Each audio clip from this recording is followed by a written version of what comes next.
একটা ছোট্ট গল্প বলি। কিছুদিন আগে আমার একটা বিয়েবাড়ির নেমন্ত্রণও ছিল। আমি জানি ওখানে প্রচুর আনন্দ হবে, সবাই প্রচুর সাজগোজ করবে আর প্রচুর প্রচুর খাওয়া দাওয়া হবে, হাসাহাসি, ভীষণ আনন্দ। কারণ কি অনেক দিন বাদে সবার সাথে সবার দেখা হবে। আমি তো যেতে পারিনি। দেখো মাঝে মধ্যে এমন দিন আসে না যখন বাইরে যেতে খুব ইচ্ছে করে, সবার সাথে মিশতে খুব ইচ্ছে করে, কিন্তু সময় পরিস্থিতি কিন্তু এক হতে দেয় না।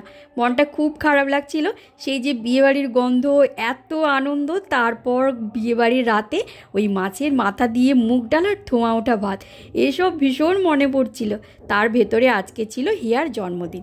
ভাবলাম কি বিয়েবাড়ি যেতে না পারলে তো কি হয়েছে, আমি বরং বিয়েবাড়িকে আমার বাড়িতে টেনে আনি।